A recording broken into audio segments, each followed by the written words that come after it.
Halo, Assalamualaikum warahmatullahi wabarakatuh. Salam kebajikan bagi kita semua. Perkenalkan, saya Tenur Dayah, NIM S131200183, mahasiswa psikologi Universitas Semarang. Kali ini saya akan menjelaskan tentang budaya dan persepsi.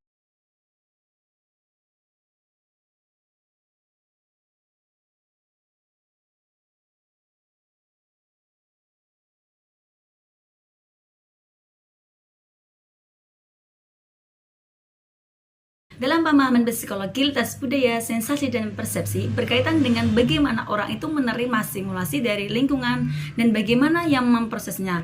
Sensasi itu biasanya merujuk pada simulasi nyata terhadap organ-organ tertentu seperti mata, telinga, hidung, dan lain-lain. Contohnya seperti seseorang terfokus melihat iringan Onton Kusumo, salah satu adat dari budaya Kota Demak. Salah satu adat tradisi dari budaya Kota Demak.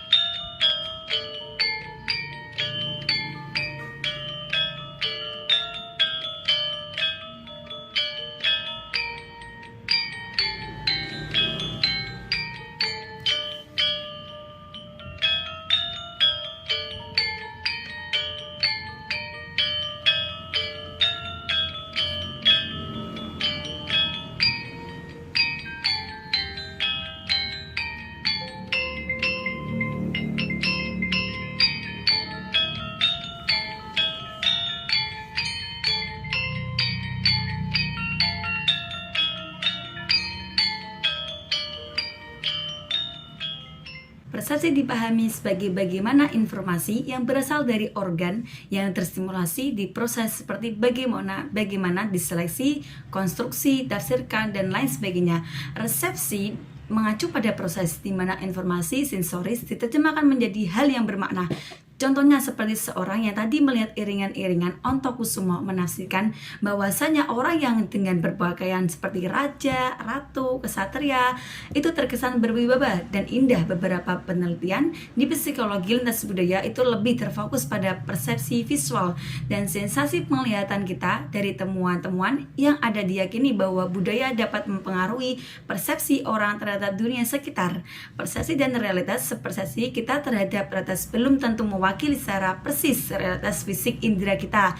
Contohnya, seorang yang tadi melihat iring-iringan Onto Kusumo dengan persepsinya dengan keindahan, kewibawaan. Namun, realitanya jika ia belajar lebih dalam lagi tentang Onto Kusumo, ia akan tahu selain dari kehidupan yang dilihat, terdapat makna, simbol, dan lain sebagainya. Persepsi dan bagaimana kenyataan memberi banyak bukti bahwasanya pengalaman dan keyakinan kita tentang dunia mempengaruhi apa yang kita persepsikan. Biasanya persepsi kita itu juga berubah bila kita itu mengetahui lebih banyak tentang sesuatu yang kita persepsikan. Contohnya seperti tadi orang awam melihat untuk Kusumo dan keindahan, namun orang yang ikut serta dalam iring-iringan tersebut pasti telah tahu makna dan arti dan simbolnya. Pengaruh budaya dalam persepsi visual, situasi dan pengalaman yang berbeda dapat menyebabkan banyak hal yang terlihat berbeda. Hal ini menjadi landasan pemahaman kita tentang bagaimana budaya itu dapat mempengaruhi persepsinya. Sebagai bukti adanya ilusi optik yang ditemukan oleh Refer, yaitu psikolog asal barat yang terkenal akan ilusi Maler layer, ilusi horizontal, vertikal, ilusi Ponsio. 3 bukti menunjukkan adanya persepsi yang mengandung kesenjangan antara kenampakan sebuah benda dengan kenyataan yang berbeda. Langsung saja kita penjelasan. Yang pertama, Mueller itu mengambil dari 3 subjek dari negara Inggris, negara pedalaman India, dan pedalaman Papua Nugini. Hasil dari penelitian, Refer menjelaskan bahwasanya orang Inggris menganggap bahwa garis yang di atas itu lebih panjang, sedangkan orang-orang pada pedalaman India dan Papua Nugini itu menganggap bahwasanya kedua garis tersebut itu sama panjangnya. Hal ini masuk ke dalam teori lingkungan buatan, di mana orang Inggris sudah terbiasa melihat bentuk yang persegi, alat persegi, Tapi kan orang-orang pada pedalaman India dan Papua Nugini tidak terbiasa melihat bentuk-bentuk seperti itu. Yang kedua, ilusi horizontal, vertikal. Ilusi ini tuh sama dengan subjek yang diambil dari 3 negara tadi. Dalam ilusi ini mendapatkan hasil bahwasanya orang Inggris menganggap kedua garis tersebut itu sama panjangnya. Kemudian orang pedalaman India dan Papua Nugini itu menganggap bahwasanya garis vertikal itu lebih daripada garis horizontal. Kemudian ilusi ini masuk ke dalam teori pendekatan horizontal ke depan. Kebanyakan orang menafsirkan garis vertikal di matanya sebagai garis horizontal yang terentang sampai kejauhan. Jadi orang kebanyakan akan menafsirkan garis vertikal pada ilusi horizontal. Vertikal sebagai sebuah garis yang terentang menjauhi sebuah garis akan ditafsirkan berukuran lebih panjang bila berada lebih jauh dari orang yang bersangkutan. Dengan demikian, garis vertikal ditafsirkan lebih panjang daripada garis horizontal yang tidak terlihat terlentang menjauh seperti hal orang yang pada laman yang tinggalannya di hutan dan terbiasa melihat pohon-pohon tinggi, mana mereka mengasumsikan jika garis vertikal itu lebih tinggi dan panjang. Yang ketiga, ilusi Ponzo.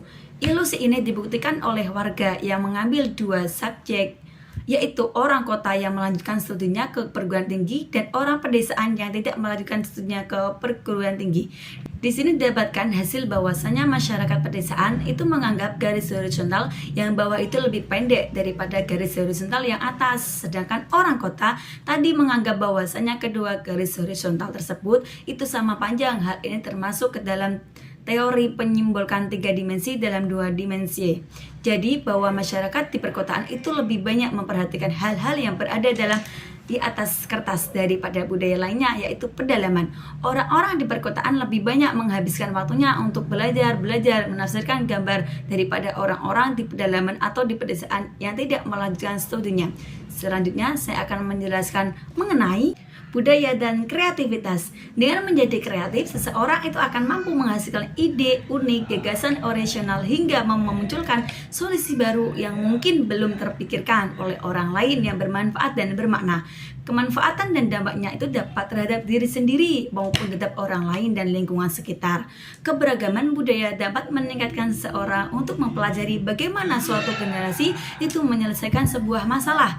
Gagasan dan keberhasilan terlaksanakan dari suatu ide, gagasan atau solusi pada sebuah generasi dari budaya tertentu akan mampu menghasilkan pemanaan baru sebagai upaya adaptif pada generasi berikutnya. Keragaman budaya dapat meningkatkan seorang untuk mempelajari bagaimana suatu generasi menyelesaikan sebuah masalah. Kegagalan dan keberhasilan terlaksananya dari suatu ide, gagasan ataupun solusi pada sebuah generasi dari budaya tertentu akan mampu menghasilkan pemanaan baru sebagai upaya adaptif pada generasi berikutnya. Keberagaman suku bangsa dan budaya yang ada di Indonesia dapat menjadi modal yang baik untuk mengembangkan kreativitas anak. Mulailah dari hal-hal sederhana yang disukai anak, sebagai contoh kirap megangan di kota Demak.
kirap megangkan di kota Demak untuk menyambut bulan puasa, seperti adanya barongan, orang memakai pakaian adat dan juga membawa besek, dan juga ada orang yang memakai pakaian adat dengan membawa pedang, dan juga ada orang yang memainkan jaranan, dan ada yang memakai kostum Upin Ipin, dan ada juga yang memainkan drum band. Sekian dari penjelasan saya mengenai budaya dan persepsi, budaya dan kreativitas. Terima kasih sudah menonton. Jangan lupa like.